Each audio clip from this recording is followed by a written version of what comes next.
Hello, welcome back to my channel. My name's Rachel and this is Stitched Up. So I'm back in my garden, as you can see. It is Wednesday afternoon, and I am here today to talk about the making of this dress.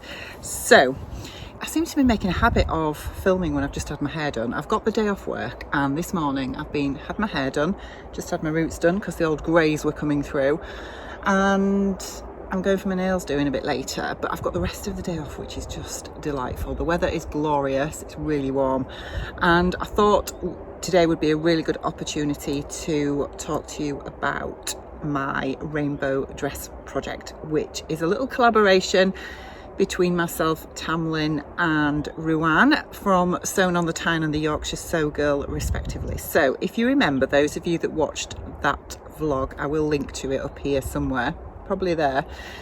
We put up a vlog a month ago. We all got this fabric from Rainbow Fabrics, which is this gorgeous viscose, and we thought it would be fun to make something, and we said we would each make a dress. Basically, that's what we thought would be a really fun thing to do.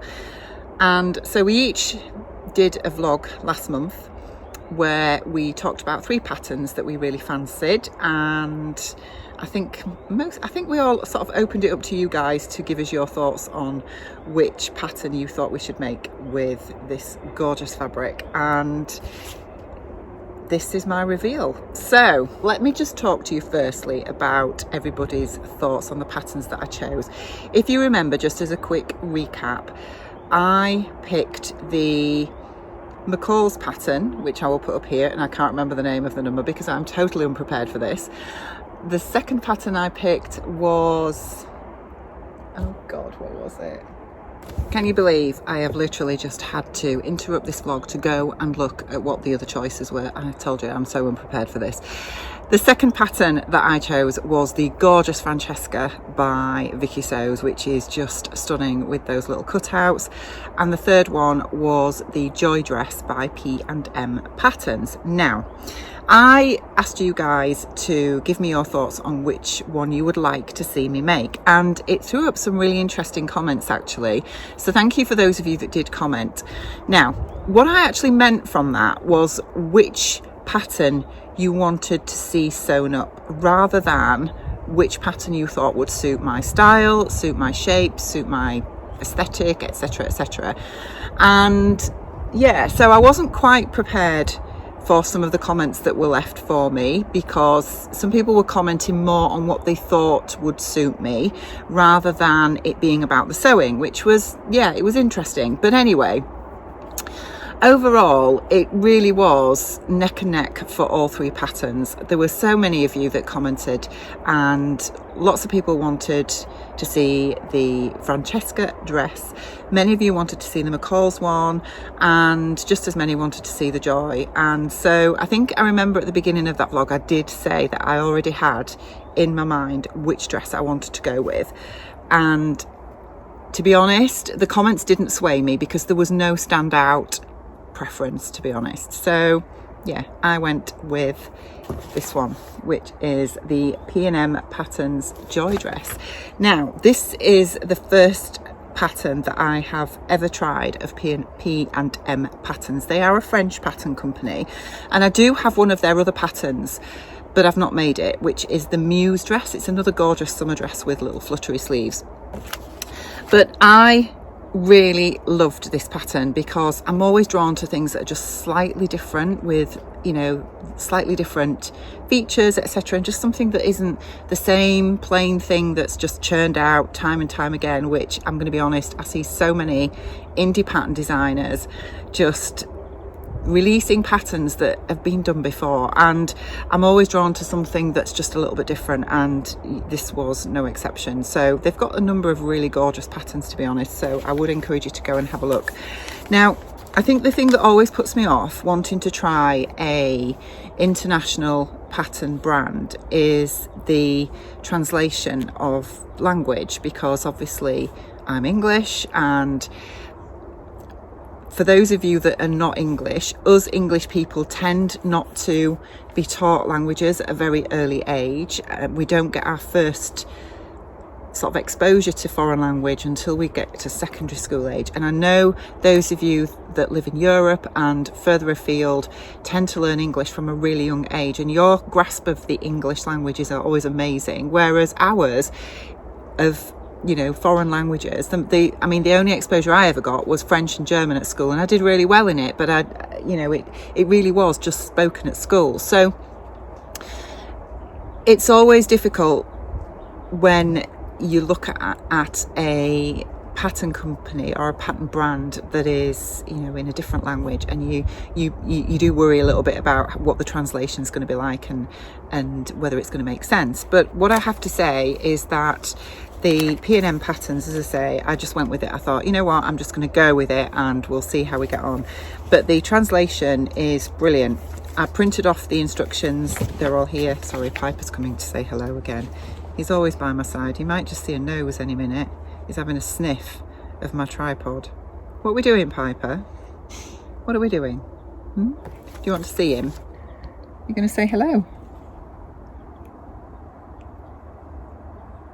It's a bit warm for you out here, isn't it?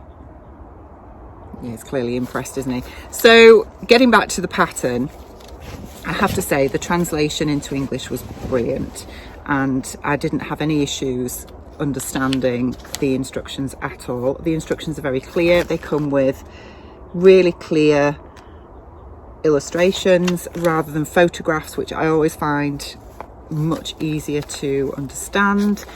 And yeah, it was, you know, really easy to follow. So you do have a number of options with this dress. You can make a dress or a top, and you've got frill sleeves or non-frill sleeves, you've got wide straps or thin straps.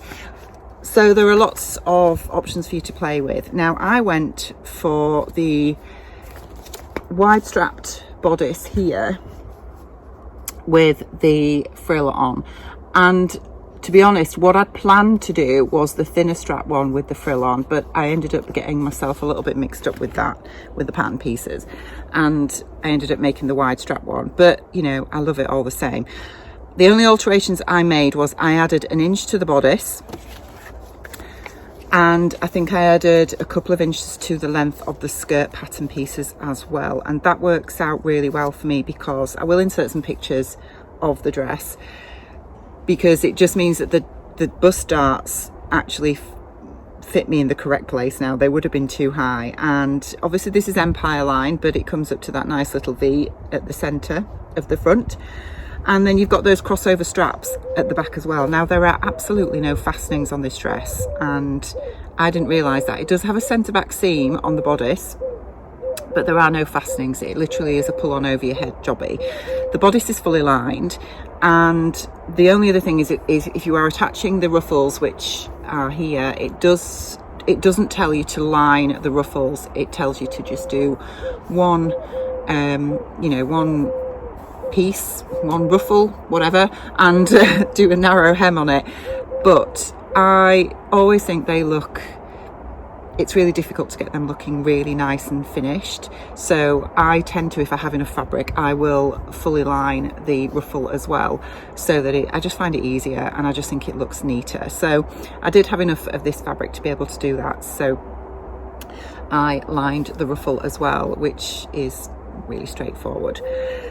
So the only thing that I would say is a little bit not confusing or head scratching, but you just need to take your time over it, is how you attach the straps when you come to cross them over at the back. And obviously you're doing that between the right side of the bodice and the lining piece as well. So the instructions are very clear, but you just need to be really careful with that so that you don't get them mixed up. And because you've got the ruffle attached to it as well, that's if you're making this particular version, you need to make sure that they aren't trapped in between your stitching line, etc., so that it all hangs nice and neatly. Now I wear this with a strapless bra, and you cannot see the bra at all. I would say if you try and wear it with a normal bra, you will see your bra straps, so that is something to bear in mind. I haven't worn it without a bra, and to be honest, I can wear things without a bra because I'm not that busty, but I always prefer it because I just think you get a better shape if you can wear a bra. So I have worn this with my strapless bra and I really like how it looks. I hemmed it to sort of just below my knee. I think in hindsight it would be better to be just above my knee. I think you get that sort of baby doll effect with it, and I think that was probably a better length, but I do like the length that it's at. Size wise, what size did I end up making? I think I made the 42, which is the UK size 14, that's the equivalent, and I made no alterations to that. I didn't grade or anything else, and I guess I was a little bit apprehensive that this would fit my bodice perfectly because of, I mean, it needs to be figure hugging. You don't want the straps to be slipping off your shoulders, you don't want any gaping at the back, but I'm sure you'll be able to see from the pictures that this fits me really, really well, and it is oh so comfy, really comfy. I've been wearing it all day today, so by the time you see these pictures there'll probably be a few creases in it anyway, because I haven't taken the pictures yet as I'm talking to you now, but I will do later on and insert them into this film. But it's just so comfy to wear. I mean, it's really super hot today for us. It's probably about 28, 29 degrees, and it's just, I just feel so cool and comfortable in this. I did think, is it going to feel comfortable? Because obviously with it being a crossback and all the ruffles, etc., I thought, is it going to just be a bit awkward and get on my nerves? But it doesn't actually. It's really comfortable and I love it. I absolutely love it. I am so pleased I went with this pattern. The fabric, as I mentioned to you in the last vlog, if you watched it, is a really nice weight viscose, and you know, it's got these gorgeous rainbows on it, and it's just a really fun flirty dress, and I really like it. Yes, I know I'm nearly 50 years old, but I don't care. You know, if I want to wear these things, I will wear them. So yeah, I think looking back at the options that I chose, I never intended to make the McCall's dress out of this. Let me just make that really clear now. I know a lot of you said that that was very much my style, and of course it is, because that's why I bought the pattern. However, I didn't want to make that pattern in this fabric, and I will make that dress at some point, but it's not in my sort of immediate plans to make. The Francesca dress, I would have loved to have attempted that out of this fabric. I think it would look amazing. But as I've said on numerous occasions, I'm carrying more weight than I would like at the moment. And I think that I would feel much more comfortable in that dress when I am a little bit slimmer than what I am now. So that's why I didn't go for that one. I think if I'd have been the weight that I was probably this time last year, I would have gone for the Francesca dress.